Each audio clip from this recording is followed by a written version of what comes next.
The following video contains flashing lights. Viewer discretion is advised. There's a guy back there won't let me alone. Kind of scary.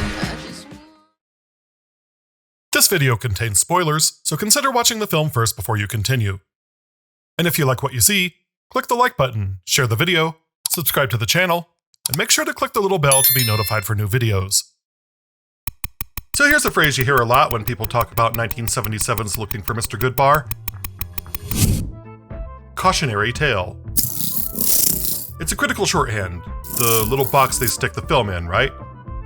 It's the simple story of a seemingly timid Catholic schoolteacher named Teresa Dunn who tries on sexual liberation, goes to the wrong bars, meets the wrong men, and ends up violently dead. The moral? Don't be too free, girls. Don't go looking for trouble, or trouble will find you. End of analysis. And that reading? That reading is boring. And frankly, it's lazy, and therefore incomplete at best and flat out wrong at worst. Because if you sit down and look at Goodbar, like really look at the way Richard Brooks directed it, the cultural moment it was made in, and the specific choices they made with casting, you realize it's not a simple story. It's a document, an archaeological artifact of a people. A deeply unsettling, almost ritualistic execution of an idea that society at the moment simply could not tolerate. And this is not an area where you need to take my reading on this. Director Richard Brooks explicitly pushed back on the easy cautionary tale reading. He told the New York Times, "Everybody knows Terry is going to get killed, and too much is made of her death as punishment. God looked down and said, 'You went to bars, so now we're going to have you murdered.' He was disturbed by that. He wanted a story about a girl influenced by the world around her, not just a simple morality tale about bad choices." The film isn't a warning shot fired at post-sexual revolution women. It is a proto-slasher film where the slasher isn't a masked man, it's society itself. And the violence is less about punishing a girl for her choices, and more about performing a cultural rite of annihilation to keep the social boundaries firmly in place. Call me on the line, you can call me anytime. Call me. For the uninitiated, Looking for Mr. Goodbar is a 1977 drama by 8-time Academy Award nominee Richard Brooks, adapted by Brooks from the novel by the same name by Judith Rosner. The novel, in turn, is based on the real-life murder of schoolteacher Roseanne Quinn, who was stabbed to death in New York City by a man she met in a bar. The Goodbar killer moniker was never formally attached to the case by police and was, instead, a sensationalized creation by Rosner, but it is retroactively stuck to the original case. The adaptation takes several liberties with both the real-life murder and the novel, casting Diane Keaton as Teresa Dunn, a special education schoolteacher in New York City who contends with an underfunded school system, a repressive Irish Catholic family, and a dating life full of 1970s men who are in a post-Vietnam state of flux about what it means to be a man during second-wave feminism. By day, Teresa is a caring and competent schoolteacher, doing her best to do right by the deaf kids who are struggling to keep up with the surroundings of a concrete jungle. By night, Teresa is a sexually liberated feminist. She has an affair with her college professor, who later goes back to his wife, leaving her alone and depressed. She meets men in bars for one-night stands, and she has a tendency to go for the rough and dangerous when it comes to sex. The film represents Teresa's behavior as a spiraling downward cycle. She feels bad about herself due to congenital scoliosis, which drove her aunt to suicide. In order to feel better about herself, she picks up men in bars. When the sex is over, she feels even more lonely than before, which just leads to more meaningless sex. Matters are not helped by her family life, where her conservative mother and father dote on her older sister Catherine, who is perfect in their eyes, despite hiding an abortion, a history of drug use, and a secret brief marriage to a Jewish man. In the film's gut-wrenching climax, Teresa picks up Gary, played by Tom Berenger. Gary is familiar to the audience, having been the only character whose life we see bits of when Teresa is not present. Gary is a gay man who is struggling with his homosexuality, leading to an abusive and angry relationship with his lover. When Teresa brings him back to her place, he is unable to get an erection. Full of rage and internalized homophobia, Gary snaps at Teresa's slight on his manhood, rapes her, and stabs her to death by the light of a sickening strobe. Love is so confusing, there's no peace of mind. Okay, so how did a quiet movie starring the decade's biggest sweetheart become an academic text on patriarchal anxiety? Exhibit A in the "This was always going to be complicated" file, Diane Keaton. Now, Annie Hall and Goodbar came out in the same year. In the cultural imagination of 1977, Diane Keaton was the platonic ideal of the newly liberated woman. Oh, well. La-di-da, la-di-da, la-la, yeah. She was quirky, she was intellectual, she was safe freedom. She was the one your mom was cool with you emulating. And here you have her as Teresa Dunn, living a double life. She's the glasses-wearing teacher who is also wandering bars in a leather jacket and chasing dangerous intimacy. This creates what we film nerds call paratextual dissonance. It's like casting Jenna Ortega as the ugly girl in your movie, or putting Keanu Reeves in a period drama. Music! Those animals! There's an incongruity there that makes suspension of disbelief difficult. We, the audience, were primed to believe that this woman, Diane Keaton, the ultimate survivor of cinematic awkwardness, was meant to be fine. She was the star. She was the one who was supposed to get the happy, quirky, maybe not perfect but ultimately okay ending. It's the contract we sign with star power. But Goodbar, like Psycho before it, breaks that contract. It takes the face of safe female liberation and drags her to the most brutal anti-cathartic end imaginable. This isn't just Teresa Dunn dying, it's the symbolic cinema-endorsed idea of sexual freedom being extinguished. It's what makes the ending a punch to the gut rather than a simple, I told you so. It's an intellectual betrayal and it's brilliant. It gets even weirder when you look at the paratextual context. The film was based on a massive bestseller, and Hollywood's first inclination was to blink. This is how you know that the film is philosophically about the qualms over sexual liberation. Because the filmmakers actually fought about it. An ultimate downer, it could, nevertheless, be changed around easily as a screenplay. Have the girl left barely alive, with the knowledge she must change enough to be able to accept Jimmy's love for her, or inevitably become another homicide statistic. They were thinking about giving her a happy ending. The fact that the filmmakers refused this symbolic order and easily accessible happy ending, doubling down on the annihilation, is what makes the final cut so devastating.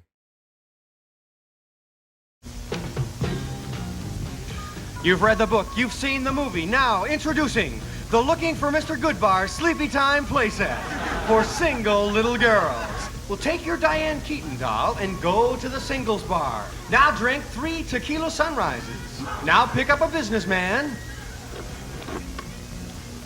Uh-oh, you picked up the psychotic blonde homosexual. Does that mean I win? No, that means you get killed. This brings us to the structure of the slasher movie itself, and why Looking for Mr. Goodbar, which is a standard Oscar-caliber drama up until the final scene, subverts that structure. You know the trope even if you don't know the name. The final girl. Carol J. Clover, the queen of horror analysis, laid out the rules. The final girl is often the one who is more reserved, the one who is more traditionally feminine in demeanor, and crucially, the one who is less sexual than her doomed friends. You do think about things like that, huh, Laurie? She survives because she is the representative of moral order. If the traditional monomyth is a story told across generations and cultures that teaches young boys how to become the men that will lead future society, then the slasher is a monomyth that teaches young women about the dangers of violating society's rules surrounding moral vigilance. Morality sucks.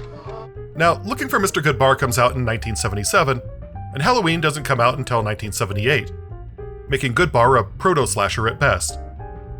But here's the thing. Looking for Mr. Goodbar has all the beats of a gritty urban slasher just like Maniac or the Toolbox Murders. But we can't see those beats because we're focused on Teresa. And Teresa is not going to survive this film, which makes her our not final girl. Teresa Dunn is not the final girl. She's not going to overcome the killer's superior strength and viciousness with her cunning and wit. She's the girl who dies, point blank. And what she dies for isn't a moral lapse. She dies because she becomes, in the eyes of the narrative structure, illegible. Illegible in this sense means that she can't be read by the system. Since a large part of interacting with people is reducing uncertainty, the more symbolic markers we can use, the more uncertainty we can reduce quickly. If you introduce new markers, you introduce a sort of social Netflix paralysis. For some people, there's too many options, and if those people are in the majority, they can use their political power to push back. All this is a fancy way of saying she refused to pick a lane. She wouldn't be the good girl or the bad girl.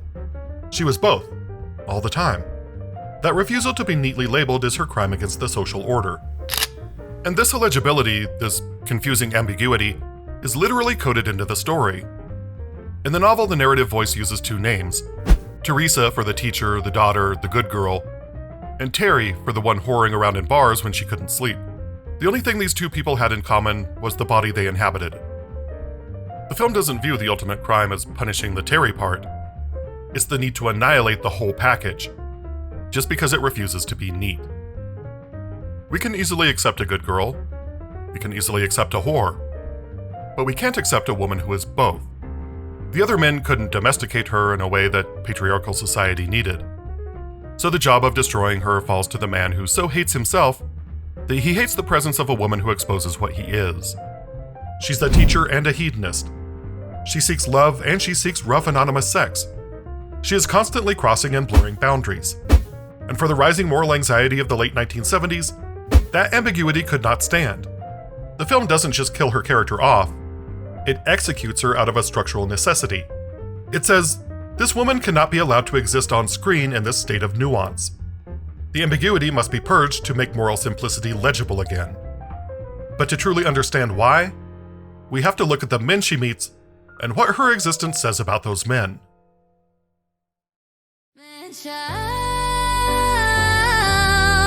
Why you always come running, taking all my loving from me? How could you make such a call?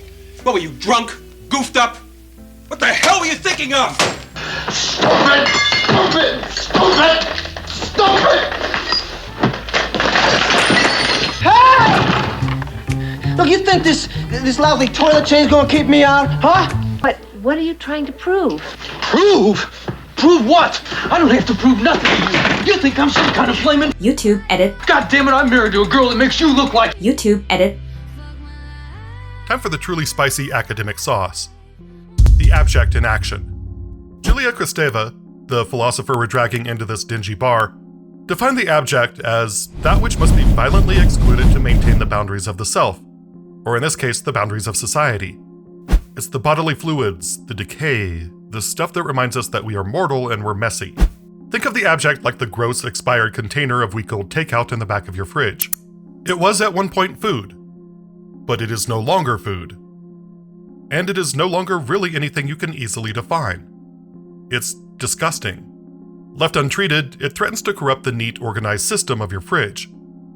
You don't just put it in the recycling, you treat it with a kind of superstitious horror, wrapping it in 3 bags before tossing it out like a biohazard. Teresa Dunn, by the end of this film, has become this abject presence through her actions and attitudes. And her sequence of relationships with men, Martin, James, Tony, and Gary, don't function as a search for connection. They function as a series of controlled experiments by the symbolic order to see if she can be contained, defined, or saved. Spoiler, she can't. Martin, the older married professor, embodies the hypocrisy of patriarchal authority. But I chose you because you're the only girl in class who knows syntax and grammar and can spell. He's an intellectual who holds institutional power, but he's fully complicit in illicit behavior. Teresa loses her virginity to him as his college student, but he breaks it off just before graduation, presumably in anticipation of a new class of freshman co-eds. There's always someone else. Their affair gives Teresa the illusion of an adult equal relationship, but Martin's stability is built on social protection, his marriage. He can always return to his conventional life unharmed. The relationship thus reinforces the thesis that her challenge is not to the male power itself, but to the rules that male power imposes on women. She is disposable, he is protected. Teresa then meets welfare caseworker James, played by perennial 1980s B-villain William Atherton. He's the safe option, the legible man. He represents the possibility of a stable, symbolic-approved existence. Marriage, kindness, the traditional path. He's Irish, just like Teresa's father, so he's got every stamp of social approval you can imagine. He's the man she can bring home to mom. The only problem is he wants a traditional monogamous commitment. Teresa's explicit and repeated rejection of James is one of her most significant acts of transgression. By turning away from the normative, symbolic-approved male, she actively and consciously chooses the path of the illegible. This is crucial. She's not merely unlucky. She is self-sentenced to the ambiguous chaos of the in-between. Next we get Tony, the aggressive, possessive bartender, played by a young Richard Gere. This is the unfiltered id of the patriarchal structure that Teresa is drawn to. He's not defined by intellect, but by raw, volatile masculinity, often shading into the abusive behavior of an irrational child. She does cocaine with him before they have sex, and since he wants to dip out after, he gives her a quaalude to bring her down. That knocks her out so thoroughly that she's late for work the next day and nearly winds up losing her job. Teresa's attraction here aligns most directly with the not final girl thesis. She's not simply a random victim, she is actively drawn to a source of potential harm, prefiguring the final assault. Their relationship is rehearsal for annihilation. You are dead! The whole sequence is completed not by another lover, but by the annihilator, Gary, the killer. The film carefully ensures he has no meaningful backstory or motivation beyond psychotic rage at the female body, transforming him into an impersonal weapon. He's shown frequently with other men and clearly has anger issues about his own sexual responses toward them. This is largely how homosexuality was framed at the time. A violent hatred of women, most likely due to being coddled into being a soft boy by his mother. Typical mother, see. She is generally overprotective, over-fearful of his getting into injury, tends to play her part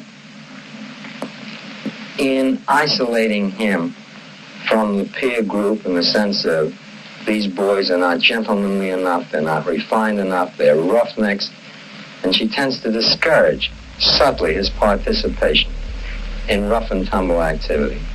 He is not a potential partner, he is purely functional, the ultimate agent of the symbolic order's violent repression.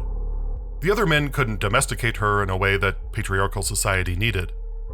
So the job of destroying her falls to the man who so hates himself that he hates the presence of a woman who exposes what he is. He appears when Teresa is at her most emotionally detached and symbolically naked, having shed all prior attempts at anchoring her identity. Freedom this, and freedom that, free to leave your family, free to quit the church. He is the expulsion agent necessary to finalize her abjection. So where does this leave us? If Looking for Mr. Goodbar is not a cautionary tale for women, what is it? I would argue that it's a chillingly effective document of patriarchal anxiety. It's a moment in American film where the system freaked out. Vietnam proved that American bravado wasn't enough to win a war.